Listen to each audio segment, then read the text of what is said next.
Expectativas por el discurso de Javier Milei en el foro de Davos y también por las derivaciones de la firma del Consejo de Paz para Gaza. En un alineamiento total con Estados Unidos, Milei hablará nuevamente ante los principales líderes económicos mundiales. Y para conversar sobre esto, hemos invitado a Gabriel Puricelli, analista internacional. Gabriel, bienvenido, buenas noches. Buenas noches, ¿cómo están?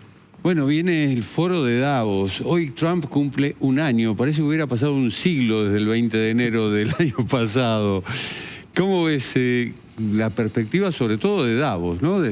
Bueno, a ver, lo primero que se me ocurre decir sobre Davos es que de pronto se ha vuelto un lugar un poco anacrónico, un poco de otra época, ¿no? Porque el foro de Davos siempre fue el lugar donde las élites del mundo, tanto políticas como económicas, iban a expresar su optimismo respecto de las posibilidades de la globalización.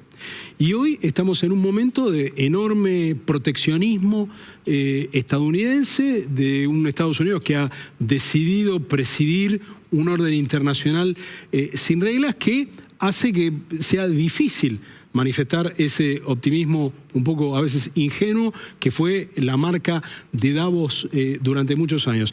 Y este elemento anacrónico hace también que a veces sea utilizado por algunos de los líderes que participan más como una tribuna que les da una oportunidad adicional de dirigirse a su audiencia doméstica que para hablarle al mundo, como fue el objetivo inicial de Davos. Y en este sentido me parece que el discurso del presidente Milei el año pasado tuvo un poco esas características, ¿no? Estuvo más dirigido a hablarnos desde Suiza a los argentinos que a hablarle directamente al mundo. Bueno, mañana vamos a escuchar primero al presidente Donald Trump y luego al presidente Javier Milei, pero con una particularidad. Este era un foro de negocios.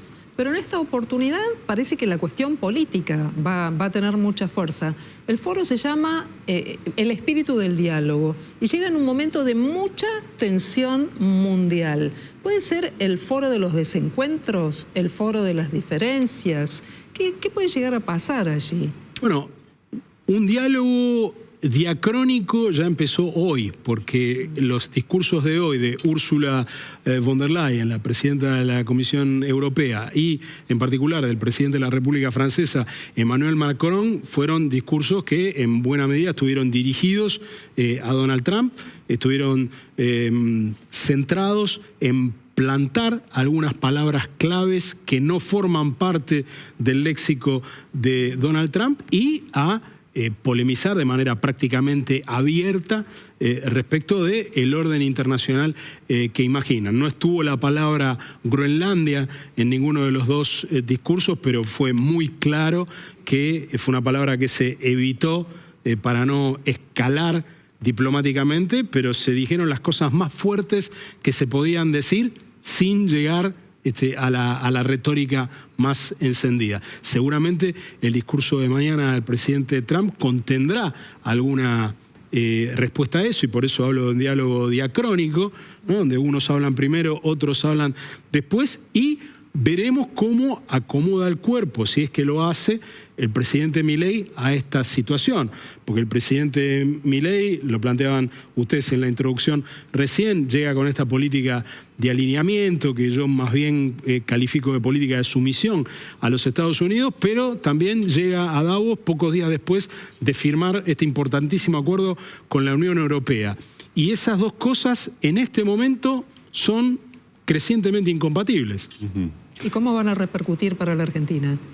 Bueno, esto dependerá de cómo Argentina juegue sus cartas, ¿no? El acuerdo con la Unión Europea representa una oportunidad comercial que tiene un lado claramente positivo para el agronegocio del Mercosur, no solo de la Argentina, sino de los 4 países de la región, que plantea desafíos de adaptación para el sector industrial argentino y brasileño.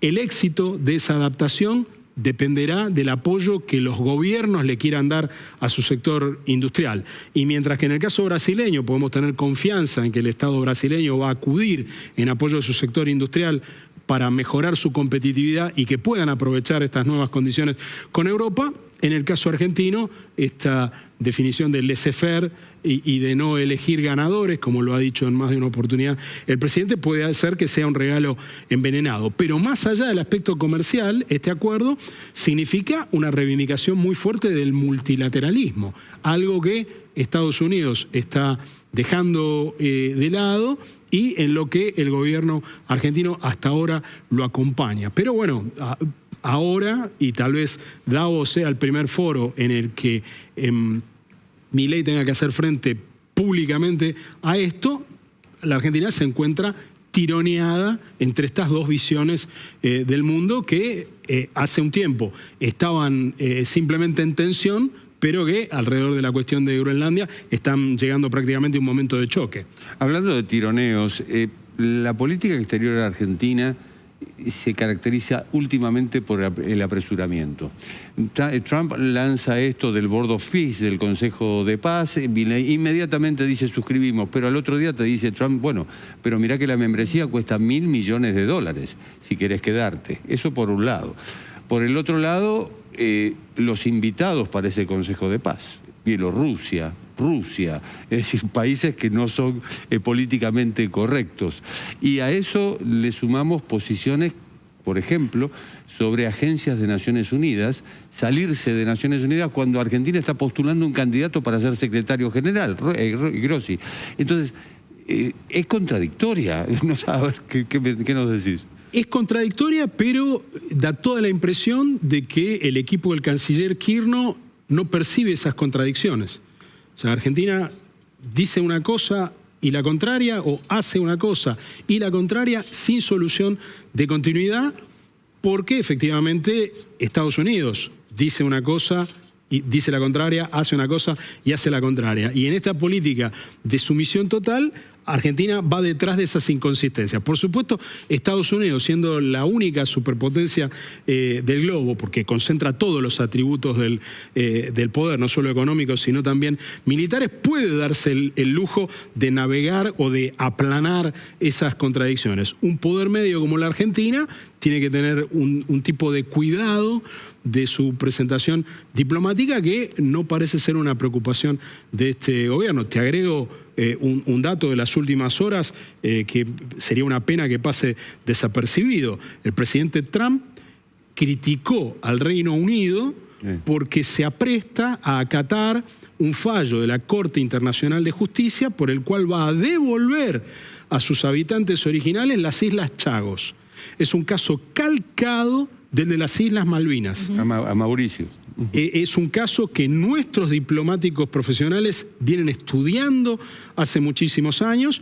Hay un debate abierto en nuestra Cancillería de si es conveniente perseguir o no la vía de la Corte Internacional de Justicia, pero hay acuerdo total en que el caso de esas islas es un precedente importantísimo para fortalecer el reclamo argentino sobre las Malvinas. Pues bien, el presidente Trump dijo que es ridículo que el Reino Unido esté devolviendo esas islas. Uno debería esperar alguna reacción de la diplomacia argentina, porque aún no siendo un caso que nos involucre directamente desde el punto de vista del derecho internacional, es el caso más similar que existe al de las Islas Malvinas, y son islas que, insisto, están siendo devueltas a sus habitantes originales. Bueno, veremos si el Reino Unido concibe a Malvinas de la misma manera o si la sigue pensando como un punto estratégico para el afianzamiento de negocios y de bases militares. Hay un nuevo orden que busca imponer el presidente Donald Trump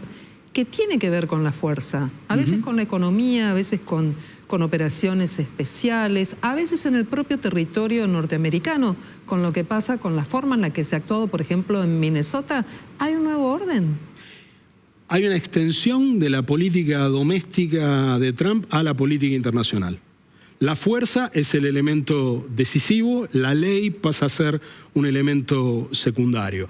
Estados Unidos está dispuesto a ejercer su primacía sin ejercer la hegemonía. Muchas veces se confunden los dos términos. La hegemonía siempre tiene un componente de garrote y de zanahoria. La hegemonía se ejerce cuando uno demuestra poder, pero antes de demostrar el poder uno está dispuesto a convencer con la palabra o a encuadrar sus acciones dentro de una normativa.